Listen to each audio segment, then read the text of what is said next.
Hi, welcome to the Overland Legend. I'm Alan. The Land Rover Forward Control is one of the most un-Land Rover looking vehicles, but it is just a normal Land Rover under the big body and just as capable. In late December 1991, two Forward Controls departed on an epic trip through Lesotho. In this episode, I share that hair-raising experience and breakdowns in the steep, rough mountains of Lesotho with these large vehicles. I was so excited when I found this footage on some old VHS-C tapes, and I just knew that I had to share it.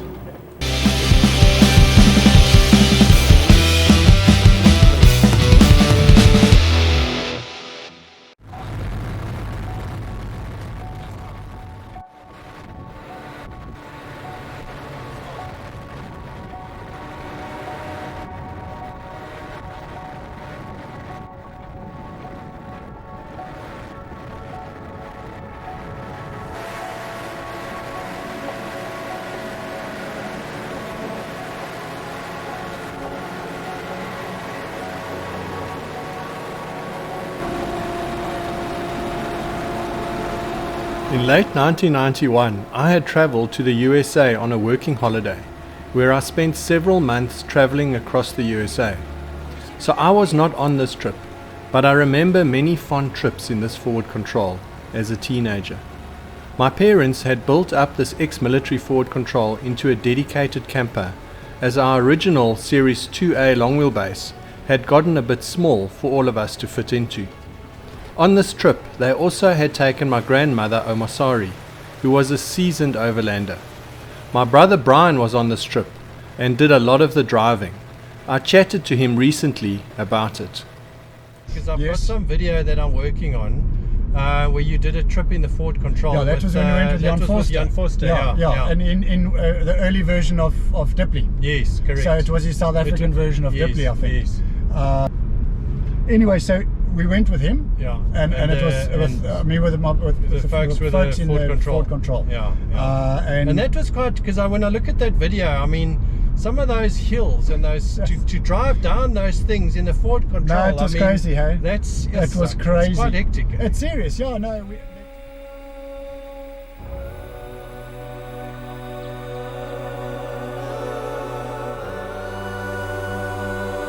Lesotho is a small independent country within the borders of South Africa.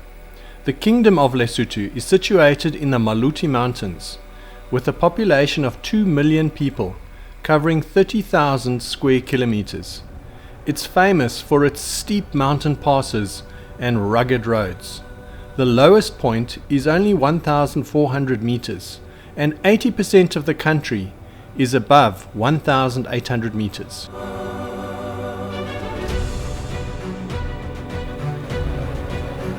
I also caught up with Jan and Leonie, who were in the other Forward Control with their two daughters, Liesel and Ingrid. These two families did many Forward Control trips together. According to Leonie, we came from Fourierburg. The route was Buta, Muteng Pass, which we had to navigate in low range, past Oxbow, Taleng Pass at 3,275 meters, then on to Tlokeng, Mogotlong, Tabon, and Sebong, which was a very steep road.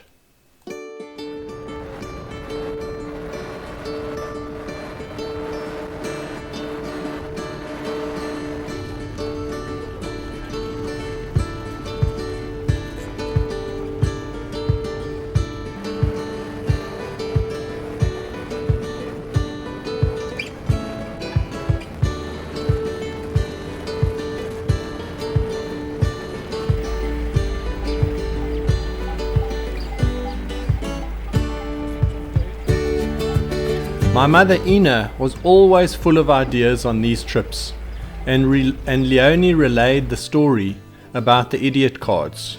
She said, "It was all laughs in spite of the mechanical challenges. Ina thought up idiot cards. Somehow we each transgressed hilariously and had to wear the badge for the entire day."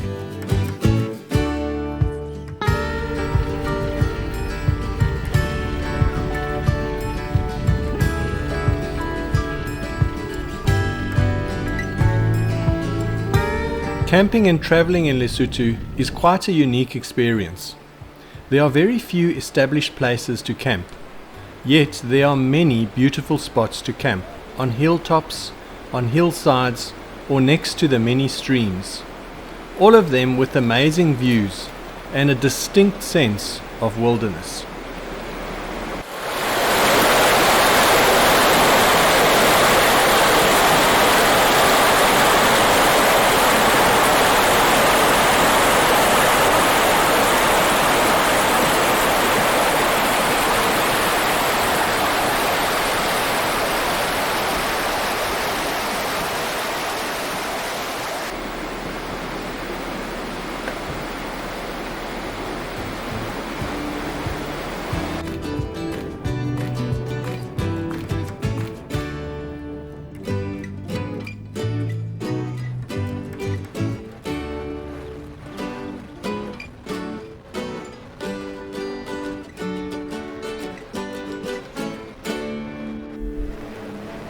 Brian relays the story of the Lesotho Man. We climbed up the hill, lumbered up it, because this is a mountain pass, serious mountain pass, and we lumbered up the hill.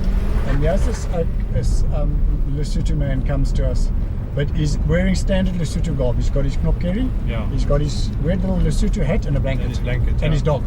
That is a Lesotho man, that is what he is. And he walked up to us, and you could see he had a pained expression on his face. He was really concerned for us. What are these weird people doing here with this weird thing? And he walked up to the front of the Ford control. Land Rover, he said. He didn't realize it was a Land Rover? Yeah, he was worried. He saw the Land Rover badge on the front, and he said, Land Rover. And he smiled, and he was happy, he was at peace, and he walked off. The problem solved. There was no more problem with him. He was calm. No, he was just concerned that these poor people are going to break down, because they're concerned. When they see a traveller, they get a bit worried.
I just love this footage.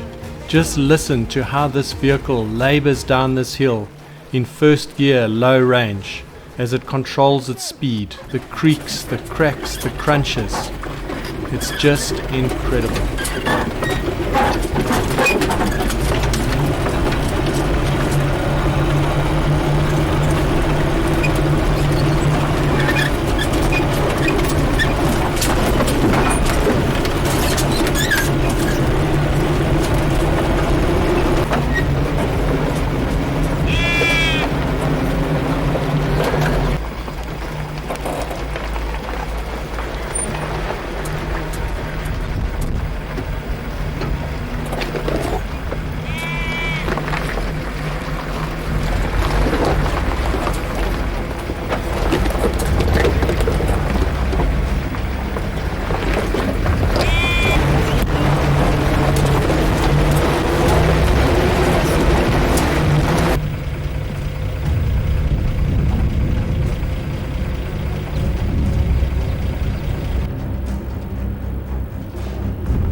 Many of the roads were still untarred, very narrow and steep. Narrow, steep roads with heavy forward controls make for some exciting driving. On one particularly steep and tight descent with Brian driving, the hairpin bends were getting tighter and tighter. With Ina filming out of the window, you can hear her concern. Just slowly, that's all.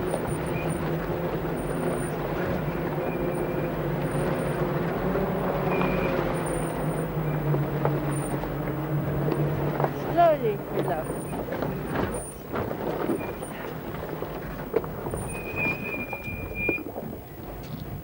No.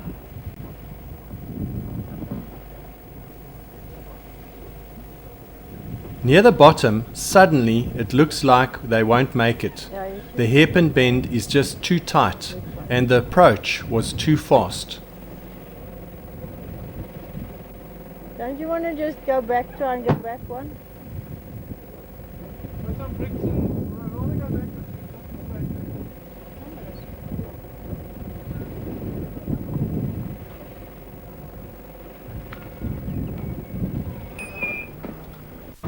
After some nervous moments, they do get through and continue to the bottom. Slow.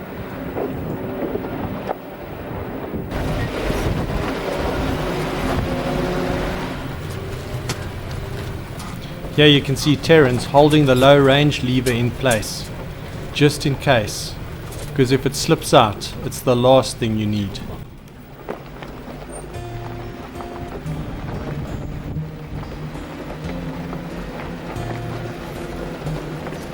Mama, tell me how it is in the Land Rover. Dit maak een groot verskil. Oep. That now didn't make it all right. Should have got a Land Rover. Oh. Well, that I made it. See him?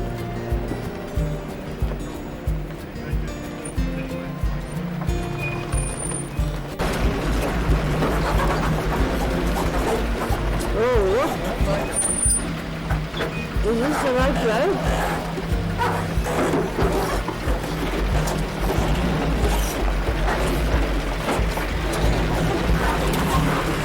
Oh, fast.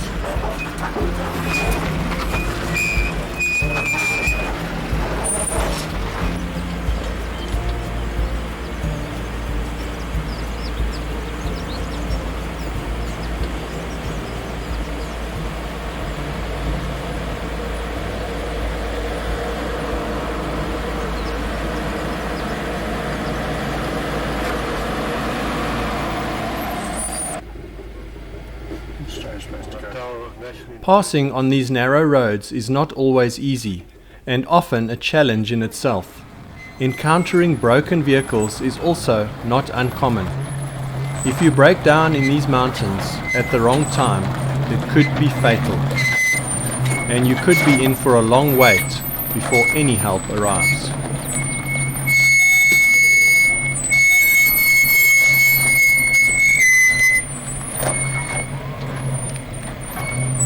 Nearly touches him.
Leonie explains how the mechanicals on their forward control were becoming a problem. Our forward control's front drive shaft breaks. Our left rear side shaft breaks. Right rear side shaft damaged. Brian walks all the way down to look, and then walks all the way up the mountain to remove the prop shaft from their forward control and walks down with it for us to install. We drove up and removed the prop shaft to attach again to the cotton Land Rover. I spoke to Brian and he explained how this all happened.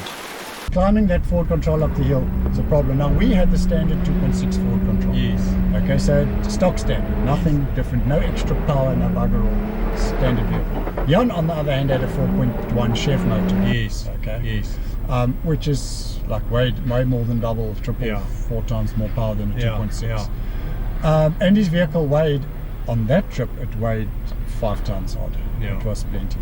He already had heavy springs in and heavy everything. Okay. Anyway, so he would change side shafts quite regularly. We wouldn't. We would spin and battle a bit, but he would drive them and break them. But one of the things that he did on a hill, going up the hill, he twisted his front prop shaft like a society. Like a cook system. So no, it was twisted in this pretty woodworking type of thing. Didn't break. It just twisted it shorter, and you know, it's stuffed completely. There's nothing you can do about it. So now he's in two-wheel drive. Okay, no, he didn't have another prop. So we jiggled past him, drove past him, we drove our vehicle to the top, took the prop shaft off, and walked all the way down the mountain path with a prop shaft in hand. Go to the bottom, fit the prop shaft, drive all the way up. And that's what we did to get through that whole event. So that was an extreme crazy holiday.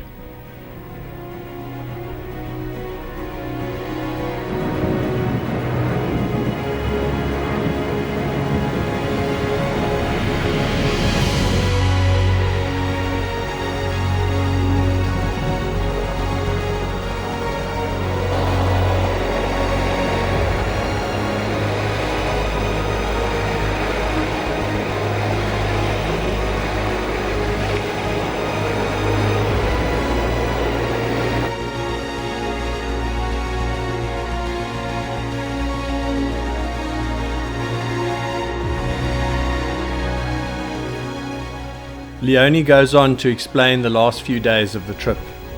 At scenic Sethlatebi, we camped wild, about 100 meters from the lodge. New Year's Day was festive, with a contrived Christmas tree, omasari baked bread. We hiked and then played boggle while it rained. New Year's Eve, we produced an amazing dinner from the Weber and played Trivial Pursuit until midnight.